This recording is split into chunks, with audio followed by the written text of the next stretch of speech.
Um, Today I will a little bit continue about talking about design and website, but what I'm going to show you is based on the work that you have been submitting to the website. One part of work I will not discuss because I couldn't handle the PDF file, but you have a chance tomorrow, right? The other groups, and the group from the museum, if I can say that, your submission is in Basque, so I made something in English, which is not completely the same, but it's in order to discuss. So you will find out, and then tomorrow we can continue on that one.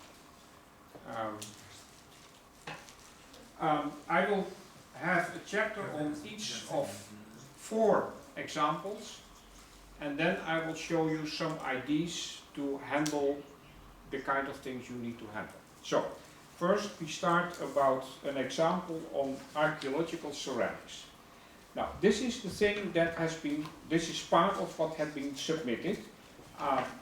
The object is ceramic sherds, and the group discussed primary materials and secondary materials, and I made some comments. I think when you have many objects like sherds, it might make sense to discuss the size of the collection. Are this like 20 sherds or 100 or 5,000? Because this might make a difference for the type of information architecture you are going to build. And if you have many of them, there might be a classification.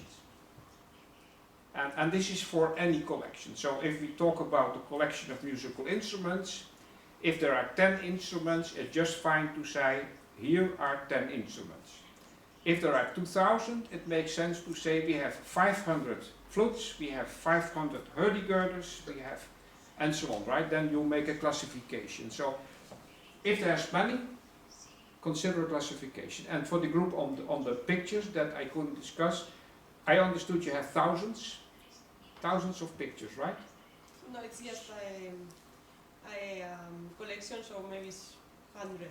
100. Okay, So it's maybe it's not so much. I didn't know. So anyhow, so and then I would not call them like primary materials, but primary descriptions. So the objects are the sherds in this case, and descriptions of each of these objects, of each of these artifacts, could be pictures, could be a map of the location where it has been found, and then it says chronology, timeline.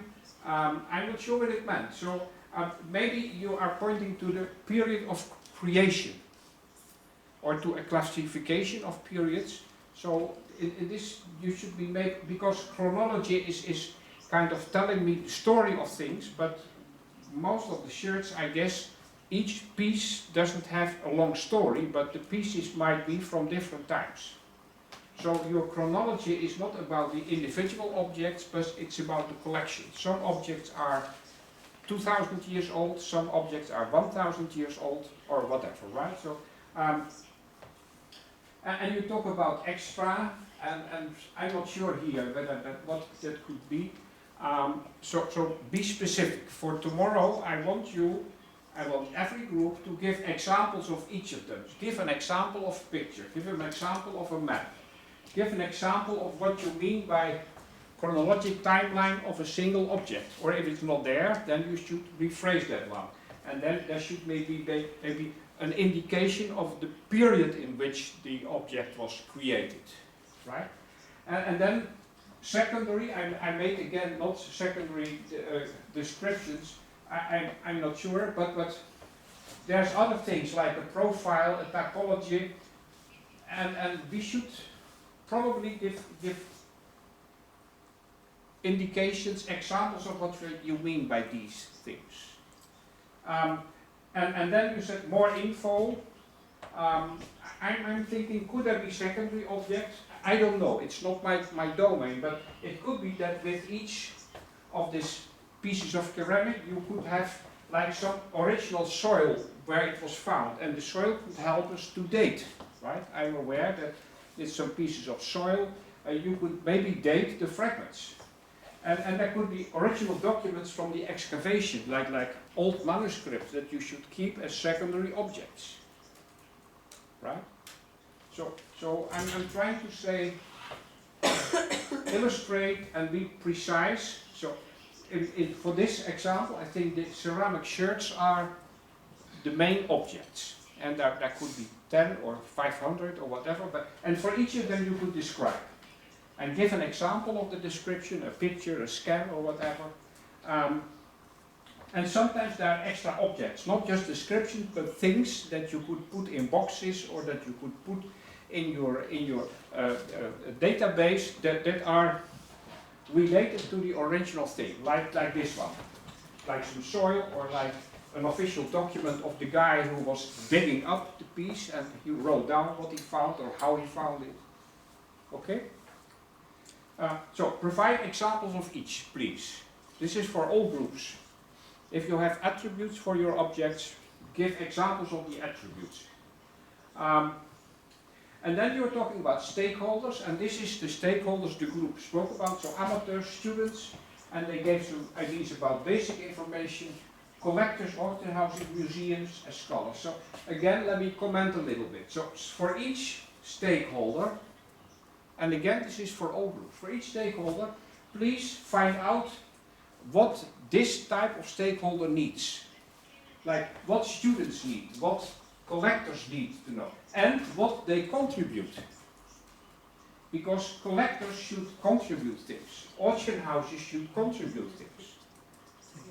I myself sometimes buying at auctions, and I'm very keen that the auctioneer tells me where the object comes from and what he knows about the prior owner, for instance, right? So find out for each of them the role, which means their needs, what they need from your database or from your website, and what they can contribute.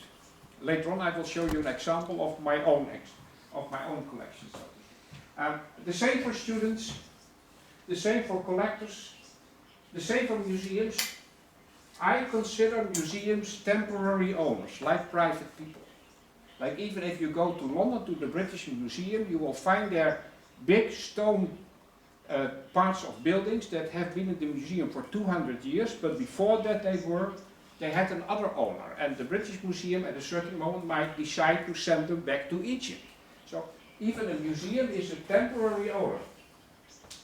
And if you have a museum, which is not a single person, it might be interesting to find out who sponsors the museum. Who is paying for the museum or enabling the museum. And why do they do this? And it could be that the sponsors actually are another stakeholder. Could well be that your museum is in fact sponsored by the municipality. The municipality provides the building. The municipality might even pay the salary of the curator and so on, right? Also, scholars and archaeologists describe what they need from your database, from your website, and what they should contribute or can contribute. Okay? This was the first.